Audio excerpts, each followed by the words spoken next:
2025-এ কিন্তু অনেক রকম পলিসি এসছে ইউটিউবে। ছোট থেকে বড় যারা ইউটিউবে কাজ করছে, যারা অনেকদিন ধরে ইউটিউবে কাজ করছে তারাও কিন্তু কোনো সময় এই পলিসি কিন্তু পার করে ফেলে। এর মধ্যে ইউটিউবে একটা পলিসি আছে, সেই পলিসিটা নিয়ে কিন্তু ছোট থেকে যারা বড় চ্যানেল সবাই কিন্তু এই পলিসিটা নিয়ে কিন্তু চিন্তায় আছে। সার্কামভেনশন পলিসি। সার্কামভেনশন পলিসিতে ইউটিউব কি বলে থাকে, একবার যদি কারোর চ্যানেল টার্মিনেট হয়ে যায় দ্বিতীয়বার কিন্তু সে আর কোনো চ্যানেল খুলতে পারবে না। যদি চ্যানেল খোলে তাহলে তার চ্যানেল সাথে সাথে টার্মিনেট করে দেওয়া হবে। সার্কামভেনশন পলিসিতে কিন্তু সব চ্যানেল কিন্তু টার্মিনেট হয় না। এই সার্কামভেনশন পলিসির রিয়েলিটিটা কি সেটাই আজকে তোমাদের বলবো। যদি ভিডিওটা ভালো লাগে একটা লাইক করে দিও, কমেন্টে জানিও, আর চ্যানেলটাকে একটা সাবস্ক্রাইব করে দিও, কারণ আমি এরকম ছোট ছোট রিলেটেড ভিডিও কিন্তু এই চ্যানেলে দিয়ে থাকি। সার্কামভেনশন পলিসি কিন্তু ইউটিউবে আগেও ছিল। আগে থাকাকালীন কিন্তু আগে এরকম প্রবলেম হয়নি।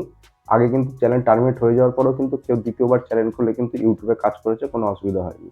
এখন ইউটিউবে এত প্রবলেম দেখা যায় কেন? যেদিন থেকে ইউটিউবে এআই ইন্টিগ্রেট হয়েছে সেদিন থেকে সার্কামভেনশন পলিসি কিন্তু বেশি চর্চায় চলে আসছে। সার্কামভেনশন পলিসি কিন্তু বেশিরভাগ চ্যানেলেই চলে আসছে। সার্কামভেনশন পলিসি কিন্তু সব চ্যানেলে কাজ করে না। কোন চ্যানেলে কাজ করে সেটাই বলবো। যাদের ফেস দেখিয়ে ভিডিও করে তাদের চ্যানেলে কিন্তু এই সার্কামভেনশন পলিসি কিন্তু আসে না। অনেক বড় বড় চ্যানেল আছে যারা ফেস দেখিয়ে ভিডিও করে, তাদের অনেক চ্যানেল কিন্তু টার্মিনেট হয়ে গেছে, তারা কিন্তু দ্বিতীয়বার চ্যানেল খুলে কিন্তু ইউটিউবে আবার কাজ করছে। সেখানে কিন্তু তাদের কোনো এরকম সার্কামভেনশন পলিসির মতো কোনো প্রবলেম কিন্তু আসেনি। সার্কামভেনশন পলিসিতে কাজ করে যারা ভয়েস ওভার দিয়ে কাজ করে, তাদের ফেস দেখায় না, তাদের চ্যানেলে কিন্তু বেশি পরিমাণে এই সার্কামভেনশন পলিসিটা কিন্তু দেখা যায়। ভয়েস ওভার চ্যানেলে কি হয়, তাদের কোনো ফেস কিন্তু দেখা যায় না, তারা শুধু ভয়েসে কথা বলে মানুষের সাথে কিন্তু অনেক স্ক্যাম করে থাকে, অনেক কিন্তু মিসলিড করে থাকে। সার্কামভেনশন পলিসি কিন্তু এই চ্যানেলগুলোতে বেশি পরিমাণে দেখা যায়। যারা ফেস দেখে ভিডিও করে তাদের চ্যানেলে কিন্তু সার্কামভেনশন পলিসি আসে। এই সার্কামভেনশন পলিসি আসার আগে কিন্তু ইউটিউব কিন্তু তার চ্যানেলটাকে ভালো করে রিভিউ করে। সে কোন কন্টেন্ট নিয়ে কাজ করতো, আর কি কারণে, কি পলিসি আসার কারণে, কি স্ট্রাইক আসার কারণে তার ভিডিও ডিলিট হয়েছে, তার চ্যানেল টার্মিনেট হয়ে গেছে, সেটা কিন্তু ভালো করে চেক করবে। সেটার উপর ডিপেন্ড করবে যে কোন চ্যানেলে সার্কামভেনশন পলিসি আসবে, কোন চ্যানেলে আসবে না। যারা ফেস দিয়ে ভিডিও বানাচ্ছে বা ফেস ছাড়া ভিডিও বানাচ্ছে, তারা যদি বেশি পরিমাণে তাদের ভিডিওতে যদি পলিসির উপরে গিয়ে কাজ করে, পলিসি পার করে গিয়ে কাজ করে, বেশি পরিমাণে যদি বারবার এইসব কাজগুলো করে থাকে, সেই সব চ্যানেলে কিন্তু টার্মিনেট হয়ে গেলে আর কিন্তু সে ইউটিউবে কাজ করতে পারবে না।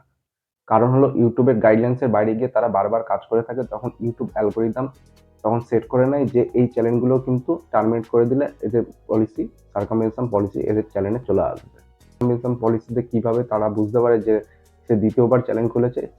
এআই কাছে সেই চ্যানেলের ডেটা, সেই চ্যানেলের গলার ভয়েস, সেই চ্যানেলের ফেস, সে কিন্তু সব নিজের কাছে ডেটাগুলো রেখে দেয়। পরে যদি সে কোনো চ্যানেল বানিয়ে ভিডিও আপলোড করে, তখন সেই ফেস আর গলার ভয়েস ম্যাচ করে বুঝে যাবে যে এই চ্যানেল কিন্তু আগে টার্মিনেট করে দেওয়া হয়েছে। তখন সেই চ্যানেল ভালো করে রিভিউ করবে যে কেন এই চ্যানেলটা টার্মিনেট করা হয়েছিল, আর কি কারণে টার্মিনেট করা হয়েছে, সেই চ্যানেলে কি ভুল করেছিল, সেই হিসাবে আবার সে সার্কামভেনশন পলিসি তার চ্যানেলে আসতে পারে। তার চ্যানেল সার্কামভেনশন পলিসি আসলে তার চ্যানেল আবার দ্বিতীয়বার টার্মিনেট করে দেওয়া হবে। ইউটিউবে এখন এত রকম পলিসি হয়ে গেছে, যারা ফেস দেখে ভিডিও করছে, যারা জেনুইন ভিডিও করে, তাদেরও চ্যানেলও কিন্তু কোনো না কোনো সময় গিয়ে কোনো গাইডলাইন্স পার হয়ে যায়। তার ভিডিও যদি কোনো কারণে ডিলিট হয়ে যায়, সে অ্যাপিল করে ইউটিউবের কাছে আবার কিন্তু ভিডিওটা রিভিউ করতে পারবে। সেরকম যদি কোনো ভুল না থাকে, সেরকম যদি কোনো গাইডলাইন্সের বাইরে গিয়ে, যদি বেশি পরিমাণে গাইডলাইন্সের বাইরে গিয়ে যদি কোনো কাজ না করে থাকে, তাহলে কিন্তু সেই ভিডিও কিন্তু আবার রিটার্ন করে দেওয়া হবে। সার্কামভেনশন পলিসিতে কিন্তু সবার প্রবলেম হয় না। যারা বেশি পরিমাণে গাইডলাইন্সের বাইরে গিয়ে কাজ করে, যারা বড় যে পলিসিগুলো আছে, যেগুলো সবথেকে ডেঞ্জারাস পলিসিগুলো আছে, সেগুলো পার করে থাকে, তাদের চ্যানেলে কিন্তু এই সার্কামভেনশন পলিসি দেখা যায়। আর প্রথমে যেটা বললাম, যারা ভয়েস ওভার করে তাদেরই কিন্তু চ্যানেলে বেশি পরিমাণে সার্কামভেনশন পলিসি আছে। কারণ কি, তাদের চ্যানেলে কিন্তু কোনো ফেস দেখা যায় না, তারা মানুষের সাথে কিন্তু স্ক্যাম করে থাকে। আর যারা ফেস দেখে ভিডিও করে, তারা কিন্তু ফেস তাদের দেখাচ্ছে, তাদের ফেসের ডেটা কিন্তু রয়েছে, তারা লোকে কিন্তু তাদের চিনছে। তারা কিন্তু বেশিরভাগ কিন্তু লোকের সাথে স্ক্যাম করবে না, এটাই কিন্তু গ্যারান্টি।